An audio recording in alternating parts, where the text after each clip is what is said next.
Welcome to Fearless and Flawed. Today, we're joined by Megan Schwan, CEO and founder of Sidekick, a virtual accounting firm that's been helping entrepreneurs take control of their finances for over 11 years. Megan is a certified profit first professional, single mom of four, and a fierce advocate for women and minority owned businesses. From bookkeeping and tax planning to business coaching built around the profit first cash flow system, Megan's work is all about giving business owners more than numbers. She gives them options, freedom, and the confidence to build the life they want. And in this conversation, we're going to dive into her journey from accidental entrepreneur to leading a 12-person remote team, the realities of building a business while raising four kids, and why profitability is about so much more than just the bottom line. And I'm Serena, and I help bold leaders become the go to experts in their space. And I'm Sara, an email marketing pro here to convert clicks into cash. And together, Serena and I are two women in charge, digging into the fearless, the flawed, and the oh so fabulous journeys of female founders rewriting the rules. So let's dive in. Welcome to our show, Megan. Thank you so much, Serena and Sarah. It's a pleasure to be here, and I'm so excited for this conversation. So, Megan, you've been in business for over 11 years. What's the story of how Sidekick started? And how did you go from falling into business to running a 12-person team? Yeah, so truly my story started when I was a teenager because I had a daughter when I was 17. And while I was in high school, one of my teachers, I was taking accounting 101. She just kind of poured into me. She said, "You really have a knack for this. You should think about making it a career." And that was kind of what launched me into the accounting space. So I went to school and got my bachelor's in accounting. And during that time, I met my would-be husband, and shortly after I graduated, we got married and I got pregnant with my second child. So I was working full time until I had him and then decided to not work full time anymore. I got a job as a bookkeeper part-time at a landscaping company, and that was kind of my introduction to small business. My full-time job actually called me back shortly after that too, and the person they hired to replace me wasn't working out, so they created a position for me to work part-time from home doing that as well. So I was working two part-time jobs, mostly from home. And I did that for about 2 years. And then I got laid off of both of those jobs within a month of each other. So it was kind of like, okay, now Well, what? sometimes life throws that kind of shitball Yeah. at you. Yeah, it was kinda crazy, and, one company got bought out, the other one needed to do some restructuring and couldn't afford to hire me and the consultant that they needed at the time. So, got laid off of both of those jobs, and I was like, "Okay, well, now what?" We needed 2 incomes in our household, and I figured I was doing, like, taxes for friends and family on the side. I thought, "Well, I was doing bookkeeping for that company, I could probably do it for other companies." Started networking, and here we are 11 years later with a business that is, thriving, and it's definitely been a journey, but I always like to tell people, like, I just fell into it. I never expected, like, when I started, I was just like, I need to bring in income. I want to work from home, mostly still, and it's evolved into what it is today. And there was like a point where it was like either I could stop, and kind of like go stay where I'm at, or I can continue forward, and we just kinda continued forward. So Absolutely incredible the amount of women we have on this podcast, including myself, actually, that have said they fell into entrepreneurship. It wasn't a plan. It was what life had for you at the time, and that you needed to do something with it. And this was I'm never going to say it was the easiest route because it absolutely isn't. It was just the obvious route, I think. Do you feel the same? I do, yeah. I always tell people, like, this is the most I've ever worked in my entire life, like, being a small business owner, but I just can't imagine doing anything else. Like like, I've thought about it. There's been times in my life where it's like, maybe it makes more sense to get a job, but for me, especially, like, along the journey, I became a single mom again, and for me, my business has given me flexibility that I just is priceless. It's priceless. I wouldn't be able to get it working for somebody else the way that I have it for myself. So I just there's too many, even though I still sometimes there's phases where we work a lot still or where I work a lot still. It just the benefits outweigh the pros are outweigh the cons. Yeah, I'm going to take away the buff here and the shininess. That sounds to me as though you work late into the night so that you get to spend days with your children. Yeah, there's definitely times like that. Just for anyone who's thinking this is a really glamorous lifestyle, it is. but it's that seesaw balance, isn't it? It's about getting, having that family time as well as still being able to pay the bills. Yeah. Yep, definitely. You've brought more people on board too, right? Now you're managing people. Yes. Yep. Yeah, now I have a team, so yeah, it's definitely shifted from, like, technical work to more, like, management and innovative, processes and things, and I have an operations manager too, so she helps manage, like, the people side, but that's yeah, as you kinda grow in your leadership journey and business journey, as you expand, you move from, like, external meetings to internal meetings. We were just talking about the other day, like, all these meetings that we have, but they're, like, internal, so it's good, and it definitely is a shift, but that's I really enjoy that part. I like being the innovator. I like talking to people, so I still do a lot of the sales pieces of my business, and then I do now more of the consulting piece with our clients, and I love that part of it as well. So are you a remote still, or do you have office? How does it work? Yeah, no, our firm is all remote, so I have employees, and then our clients are all throughout the US. So That's been a that's been interesting to navigate too. Tell us more. Tell us more about like that. That is something that's how a lot of businesses are. Really walk us through like the challenges, the cheat codes. Maybe there is no cheat code. What does that look like? Yeah, I think there's definitely some things that you can do. So I guess we weren't virtual from the beginning. I did have an office. I had originally actually my first employee was more virtual, but then my second employee, she actually worked in my home for a little while part-time until I got like an outside office space and when she went full-time.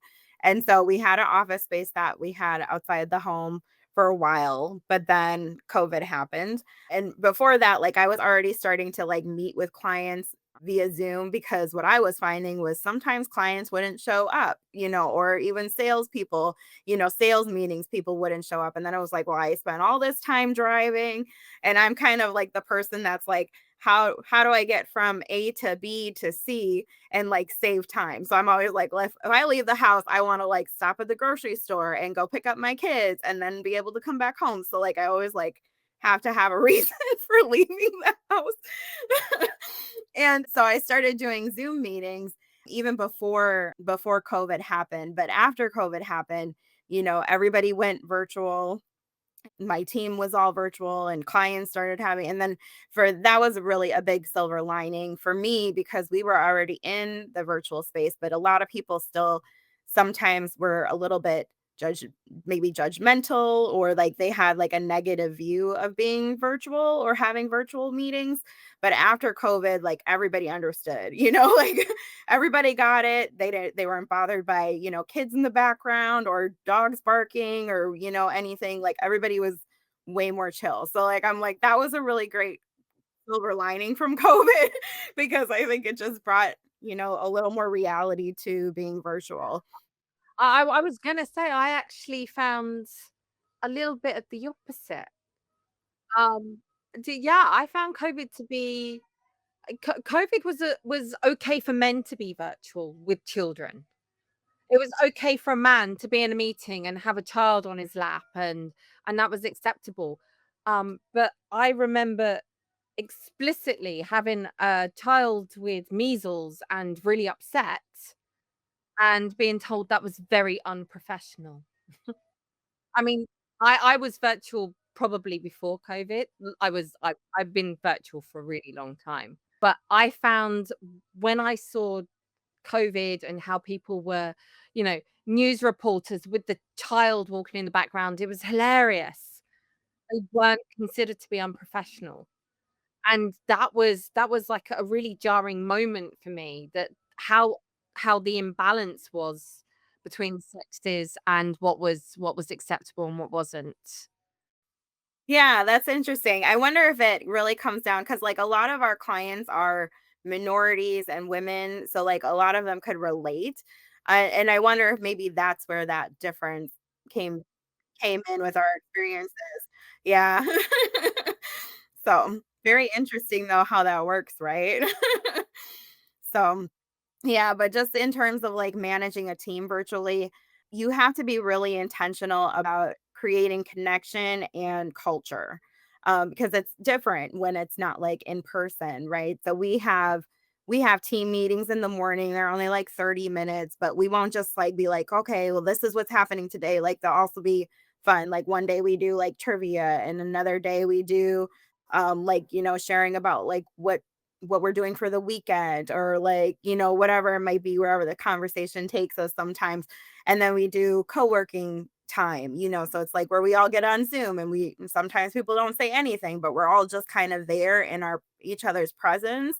And doing things like that really helps a lot with building culture, but you got to be really intentional about it. We also put a lot of value behind our employees, so making sure we have one-on-ones with them to see where they're at, and be able as like a management person to check in not on like a work level per se, but like on a individual and personal level too. Because a lot of times, like when you're doing those frequently, people start to share a little bit more. You can kind of hear like, okay, this family member is sick, or they're dealing with this challenge outside of the office. And that kind of just gives us a pulse for like, where are our employees and where can we support them? Or what do we need to keep in mind? Because one of our values at our company is family first. Like, we know that when a person is able to take care of their family and they have the flexibility, they're going to show up and work a whole lot better. So, one of our values is creating that See, space. the funny thing is, that's really deep down inside. That's why we all work. The fundamental value of looking after our family, looking after our own, being able to provide for them. I mean that should be a fundamental value for all companies, everywhere, for everyone. Yes, you would think so, but yeah, the number like even our a lot of our new employees, like some of the first things they often say is like, "This is the best place I've ever worked for." Like, and I'm just like, I'm so honored to like be able to create that space, but at the same time, I'm so sad and disappointed that there's other CEOs that just don't value people, and I'm just like, that's the like you said, that's the core of everything. Like our team members matter, our clients matter, like our colleagues matter, people we connect with on a daily basis. Like we can do so much and create such a ripple effect by just being kind and compassionate. Like, and sometimes it seems like it's so foreign in corporate America, or not even necessarily just corporate America, because we've had some employees that worked for other small businesses and same challenges where it was just like the owners of those companies just didn't care about their employees. And I think that's such a sad thing to hear and so detrimental really in the long run, because your employees are your biggest asset, so you should want to take care of them. Right.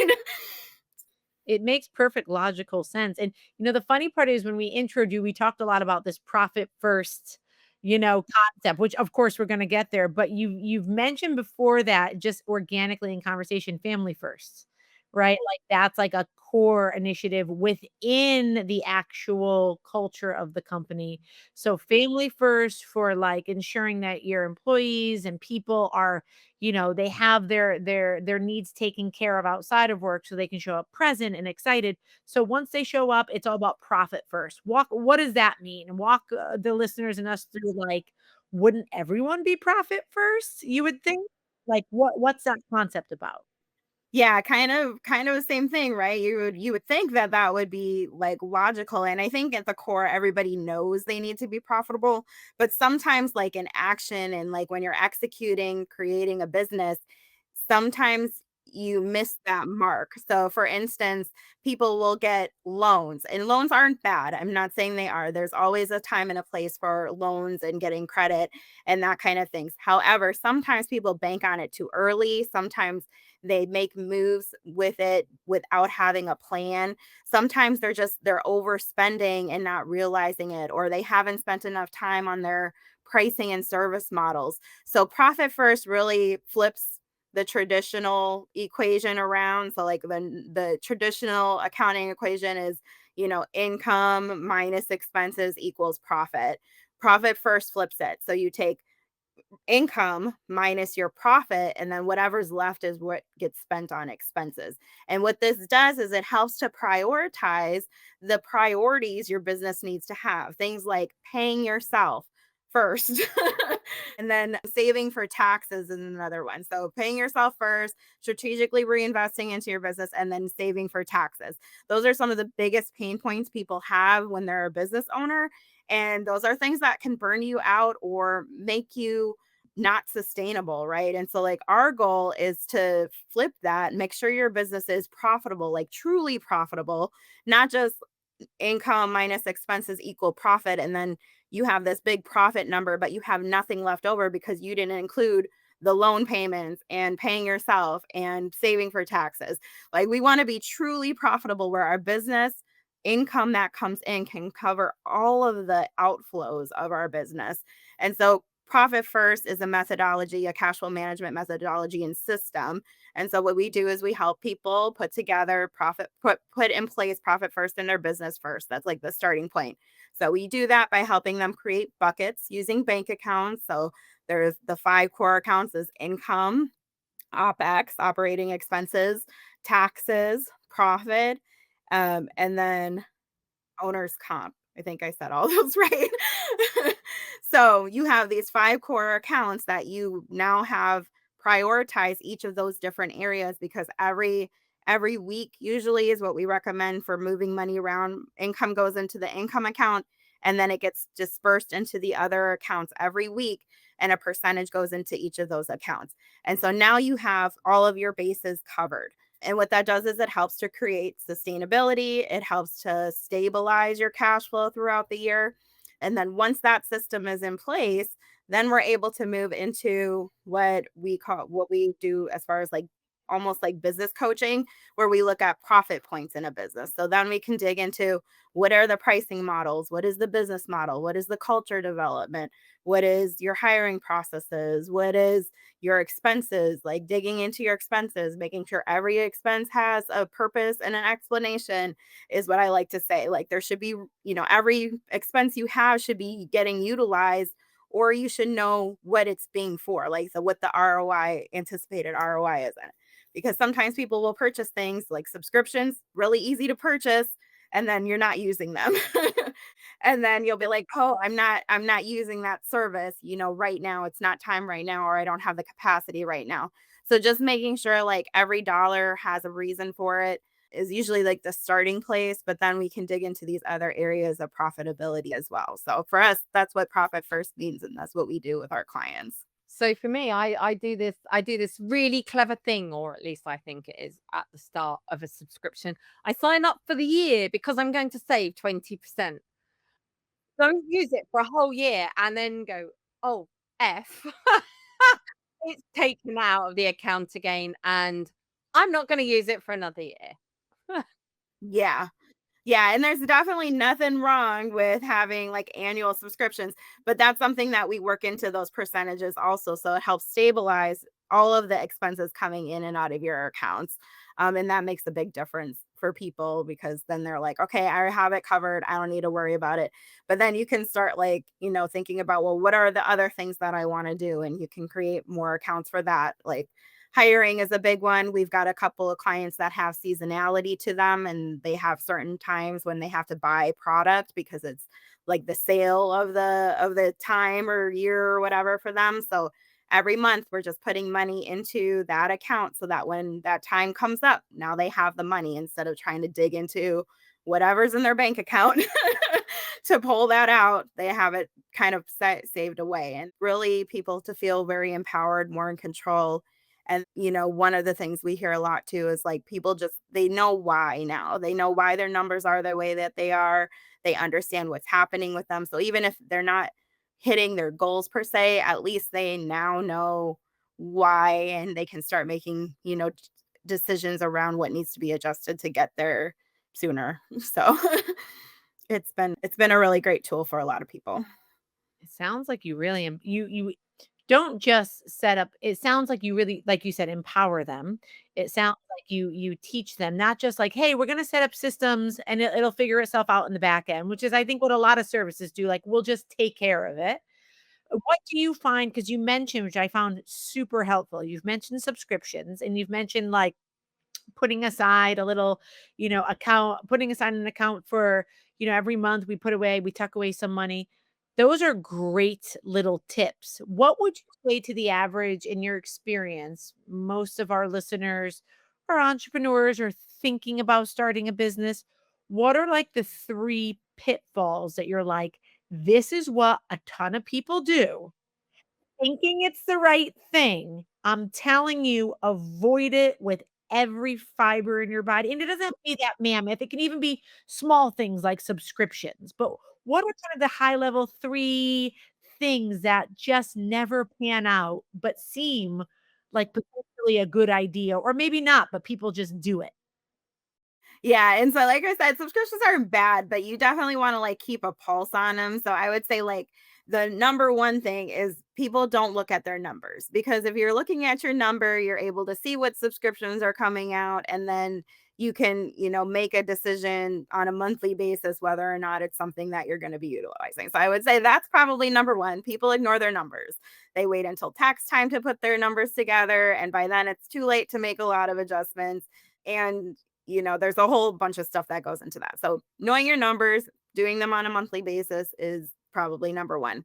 The second thing I would say is maybe along the same lines, but it's not saving for your taxes. So like not having any kind of money put away, not making quarterly estimated tax payments, even if they're going to be small, just creating that habit and that mindset that like if your business is profitable, it's doing well, you're going to owe taxes. There's nothing wrong with that. You just don't want to overpay in taxes, right? And so we also offer tax prep and tax planning services as well, because we try to serve clients and small business owners holistically.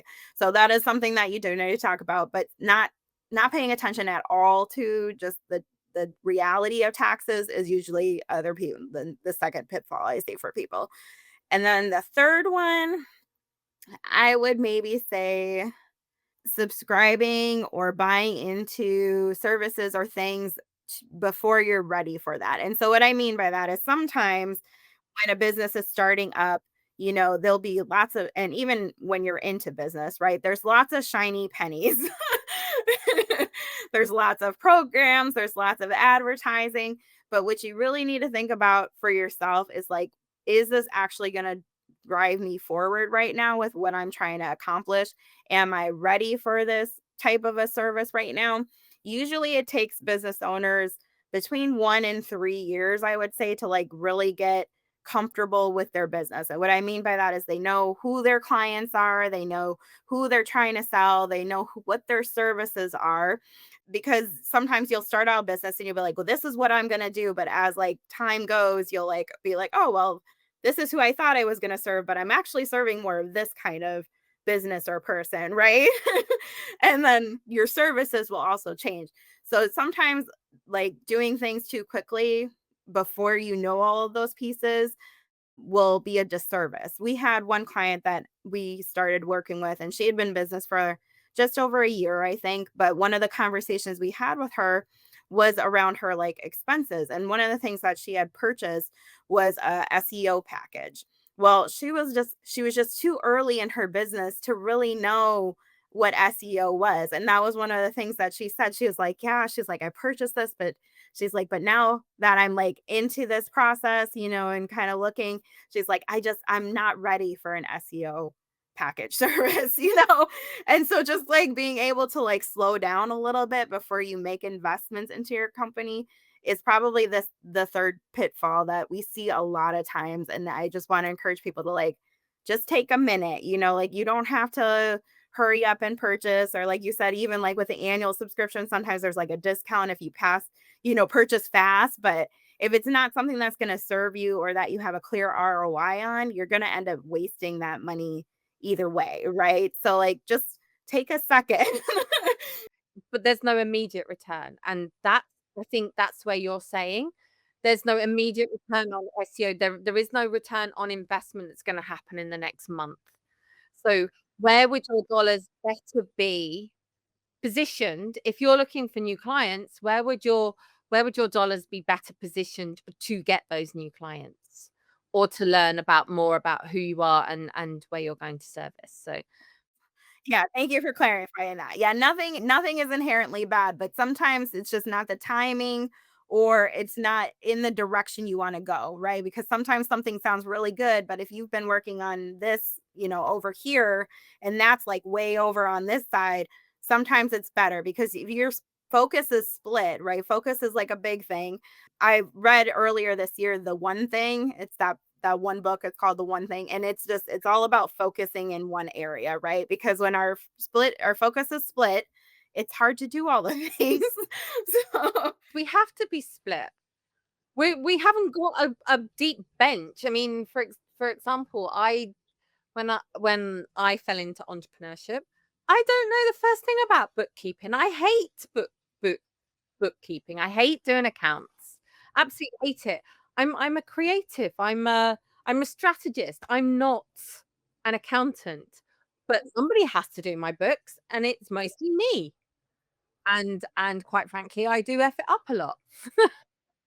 yeah, and I think the one thing isn't more so about like hats. Like we definitely have to wear lots of hats, right? As business owners, as moms, as individuals. But I think the one thing is more like when you're talking about working on your business, there's usually it's better to work on one thing at a time, especially like when it comes to those big projects because it's just hard to do lots of things all at the same time. And sometimes you can work on lots of things at the same time, but it can't just be you. And that's where delegating comes in. So, and that can be really important. But when it comes to like driving things forward, I think for me, in my experience at least, and what we help our clients with is like we focus on one area. So, like when we talk about those profit points, we focus on one profit point at a time because it takes time to make actions and to do things. There's always going to be lots of hats that you have to wear. But when it comes to like really zoning in, or being part of a program, sometimes one thing at a time is better for everybody's capacity. And so that's what I mean more so related to I think that. I think by nature, I think most entrepreneurs are constantly chasing that next shiny object. So Yes. I Yeah. think it's very easy to have another amazing brainstorm and go, okay, now I'm going to focus on this for a little while, and it could be all wrong. So I completely get that. Yeah. Yeah, and sometimes, like, I know, like, for me, sometimes I get bored, like, working on one thing at a time, so, like, I'll have to switch it up every few weeks, but it's just, like, what is the action that we can take to move things a little bit forward and just focus on that one thing, but then you can switch it to something else, like, after, a month or a couple weeks or something, but I think trying to focus on too many things, it can derail the progress, and that's what I think the biggest thing So is. what have you seen that has made the biggest difference for somebody using this kind of methodology? I think the biggest thing that we've seen is really that empowerment because I think a lot of times people feel very confused with their finances, even if they're getting like their bookkeeping done, doing it themselves or having a bookkeeper, they're still looking at their reports and they're like, okay, what do I do with this? Like, and I think that's the biggest thing is Profit First kind of helps bridge the gap between the day to day and your monthly reports.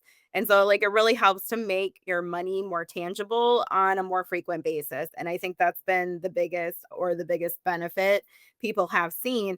And then the other side of that, too, is then instead of them being scared of their numbers, they're now leaning into them, and that really is the shift that needs to happen when you want to be a successful business. Like every big successful business, they pay a lot of attention to their numbers because their numbers tell the story of what's happening in their business. So the more you can familiarize, the more you can lean into your own numbers, the better business owner, the better decision maker, the better leader you're going to be.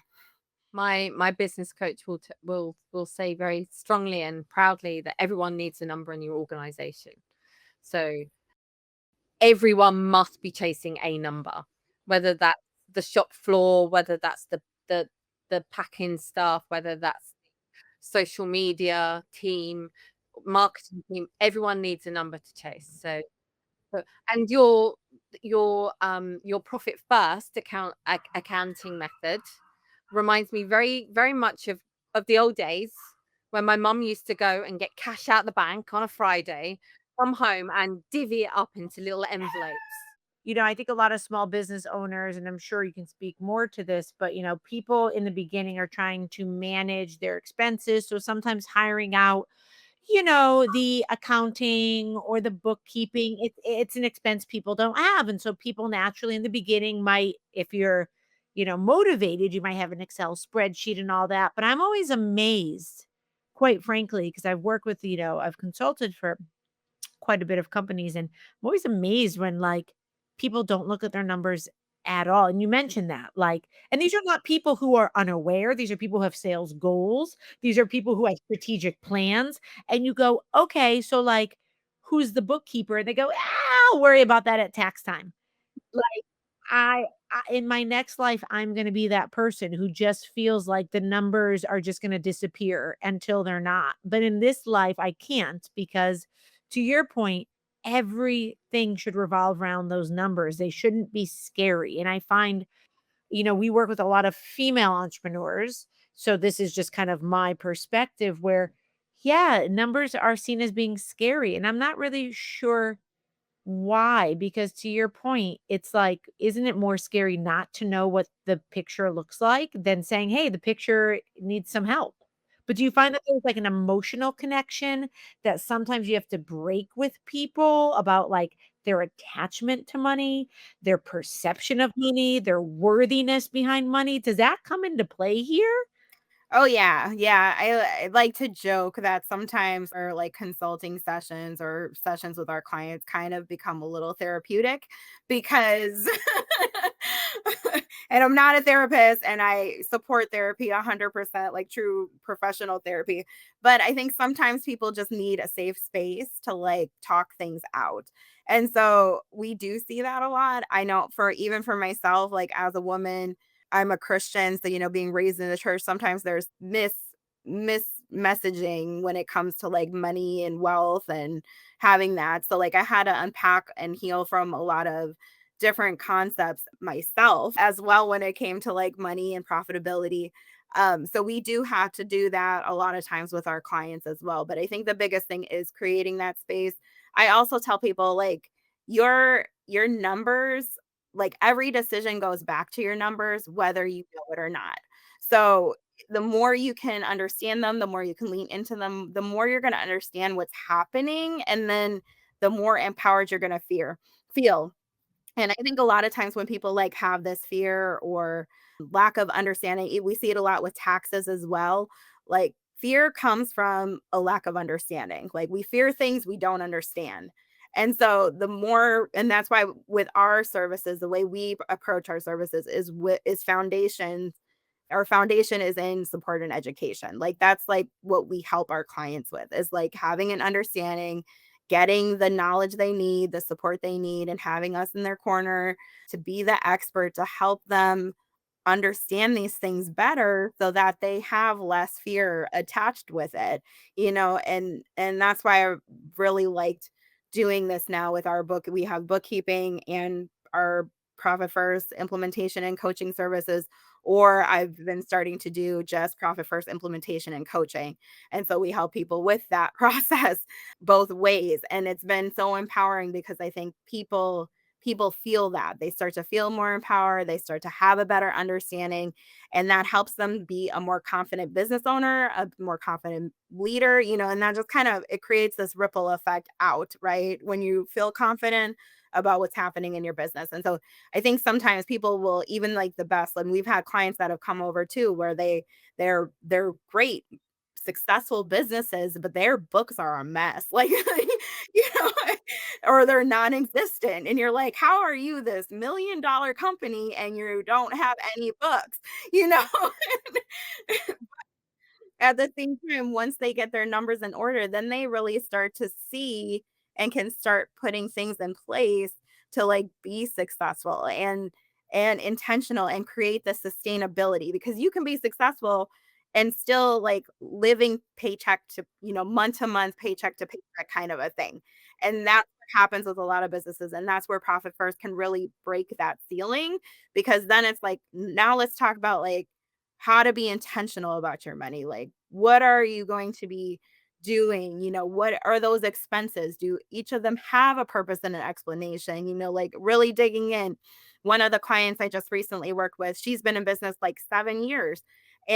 But when we started digging into, after we got the system set up, we started digging into like her business and like she hasn't had as many sales, like this year's been really odd for a lot of people. So her sales have been down. So we started talking about like, okay, well, what are you doing for sales?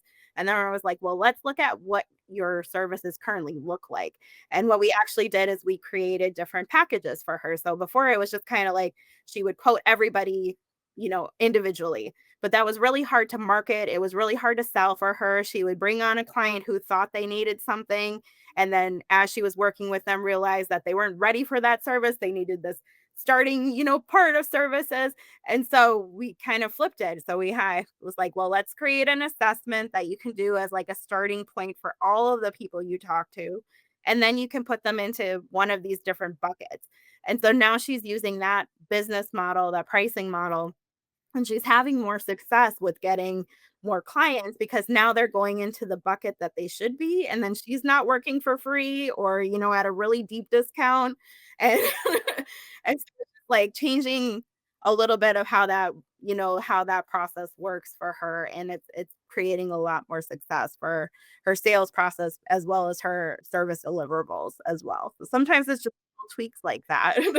I love this idea. You keep mentioning the buckets. And I think that's so important, not just in life, right? There's always buckets, right? Family, work, religion, whatever. So I love this visual concept of the buckets. And it sounds like, you're very, just from hearing you talk, you're very personable and which is refreshing. I mean, I've worked with many a bookkeeper in my day. Some of them are true stereotypical bookkeepers, very black and white. This is what you're doing. It's kind of a painful hour every month to discuss the numbers, but you sound like you very much are in tune with others. And so that brings us to our question of the hour, which is a question from a previous guest who had no idea who you are. This was so this might make sense to you, it might not. But the question from the guest was, in what ways have you noticed you're leaning into your masculine energy? Okay. Whatever that might look like to you. What ways have you leaned into your masculine energy? And what ways have you leaned into your feminine energy? And what are the pros and cons of being too masculine or being too whatever feminine energy would mean? I would assume more soft, a bit more, bubbly, if you will. But interpret that as you want. When you reflect on your journey, and again, it doesn't have to just be as business owner, as mother, as partner. So what does that look like balancing the masculine, feminine pros and cons? So that's a great question, and I'll have to admit that I'm not 100% clear on what exactly masculine versus feminine energy is. But from what I've gathered, when I hear people talk about it, I think for myself, like as a leader, I think it has to be a good balance between being more authoritative, I guess was kind of what I would think would be like masculine versus like empathetic and like you said soft as a woman or feminine energy. And I think I've had, you have to do that as a leader a lot of times because you got to kind of hold the boundaries but at the same time be a servant leader, if you will, or like a compassionate leader, right? So I think I've had to do a lot of that in my personal life. I'm a solo parent, so it's just me.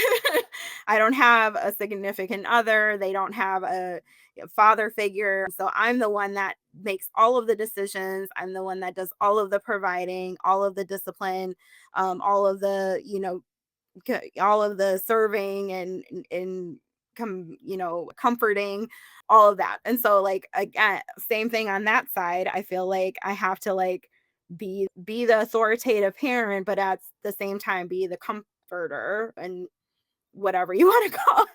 And sometimes that can be difficult, especially because my daughter's out of the house now. So I have 3 boys at home that I parent on a daily basis. And it's definitely challenging to kind of find the balance between it on both ends. So I think for me, it's good. You need to show up as with some masculine energy, I guess, when you're a leader and parent, especially with boys. But at the same time, I'm a female. So it's like, like I have my own energy that I have. So I think for me it's been tough to kind of find the balance in all honesty, but I think the thing that if I would have to say that helps with that is really the self-care. And that just kind of in general is really important as a leader. So learning how to take care of myself, healing from my past and my past wounds, I think is maybe something that's a little bit more of a feminine energy type of activity. And so being able to do that has really helped me be a better leader, a better parent, a better just person in general. The way you described what it meant and how it looked, and, like, you just mentioned the 3 boys, I already got it, like, you're the 3 boys and a mom? Oh, girl, you gotta be tough but soft, but tough but like, oh my and then same in business, so I think that that was really enlightening. What would you ask the next person that you have no idea who they are? Again, this can be you can ask them, like, "Do you have a bookkeeper?" If I had to ask a question, I guess that would be kind of along the lines of what I would be most curious about is like how has paying attention to your numbers made an impact, or not paying attention to your numbers made an impact in your business? Perfect. I think that is a fantastic universal question. Serena, have we captured that question? Because that I will tell we get a lot of questions here, and maybe many of them, like, I feel like that question relates to everybody, versus, like, sometimes we get more of the emotional feeling, and that's more from coaches, but this is like, do you know your numbers? And, like, how is it helping or hurting you?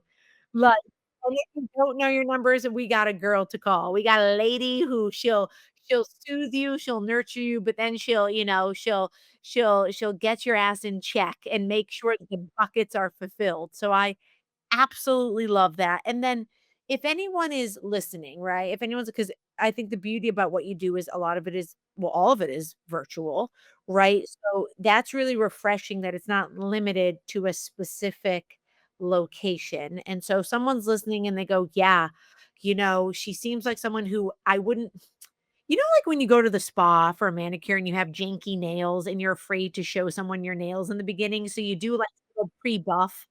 And, like, I feel like, there's a lot of people that, like, exposing your numbers is kind of the same feeling where you're like, "Ah," it's like seeing, like, the cuticles are overgrown and there's a hangnail in there. But so for anyone who listens yes, that's what it is. But I'm sure there's gonna be people listening who are gonna go, "Okay, how do I learn more about Megan? How do I get in contact with her? How do I follow her? Where drop the website, the social media, where can we find more about you and your services?" Yeah, absolutely. So our website is www.sidekick, like a superhero sidekick dash accounting.com. And I am on LinkedIn, Instagram, Facebook. So you can find me on any of those as well. Otherwise, my website does have a consultation link. So if anybody wants to talk more, it's free. So you can just sign up. We can have a conversation. And then two, just if I could tell a real quick story about a client to put people at ease when it comes to like feeling bad about your numbers and where you're at, because we hear that all the time where it's like, you this is so bad, and it's, it's 9 out of 10 times like not, because we had one client who's still a client, but we got her as a client in 2017, and we had to backdate her books to 2010, because she had not filed her taxes. And she was $1 million company. So, like, nothing's worse than that. You are not worse. Your books are not bad. We'll have no judgment, because nothing will ever beat a client. Great story. Like 7 years back, you had to back what you see, listen, I would hear a knock at the door, I'd think that's it, they're here to get me. It could be the pizza guy, but I'd be like, "No, that's the IRS, baby boo." I'm hiding behind that sofa. I'm not answering that door. Serena and I are hiding behind the sofa. Even if we are on time with our taxes. We are nowhere near those windows. We are not being seen No. through that curtain. Listen, I'm still hiding behind the sofa, and I file taxes religiously, and I fear the tax man, and I'm still nervous. I've made a decimal error, and I'm gonna end up 20 years to life. I physically break out in sweats at filing my tax in case I made an error in pence. That's sent to you guys. But honestly, the whole I've messed up is enough to send me into a complete spiral. But that's why we need people like Megan in our lives, right? Just to that's true, 'cause there were once I got the bookkeeper, there was a bit of me that was like, "Now this is on your plate." And you seem pretty confident. So I'm confident now. So now I'm still hiding behind the couch when the knock comes around tax time, but I'm just She's assuming actually hiding from the pizza guy. She owes him. maybe he didn't pay his taxes. Who knows? Maybe. Well, I mean, who really knocks on the door anymore anyways, right? I know, thank God, huh? Megan already knows. It's that hidden number. It's that unknown number on your phone you're not answering. Let's face it, girls. Megan, I feel like you know us so well. This was so lovely chatting with you. We're going to put all your information on our website, fearlessandflawed.com, in case people are driving and listening or not, accessible on their phone right now. Definitely, I loved hearing your story, your journey, and just your philosophy. And I can't emphasize this enough. It's really refreshing to hear like a bookkeeper who you're like, wow, like Megan, I just want to. So I have a really good accountant here in London. So Megan, I'm not your audience, but it took me a really long time to find an accountant that I wasn't terrified of. Yeah, no, not Megan. Megan's gonna pat you on the back and tell you, listen, you haven't Don't want filed. anyone eating bumblebees for breakfast, do we, Sarah? No, Megan's the type who's gonna say, well, this is bad. You haven't filed. But it's okay, we'll fix it. Yeah, we can fix it. Let's first eat some pancakes and figure out how you got so catastrophically in red. But more people serve. Thank you. Thank you for enlightening our listeners, for enlightening us, and we will definitely circle back and be in touch. And we wish nothing but the best for you and your business. Thank you. It was a pleasure talking to you.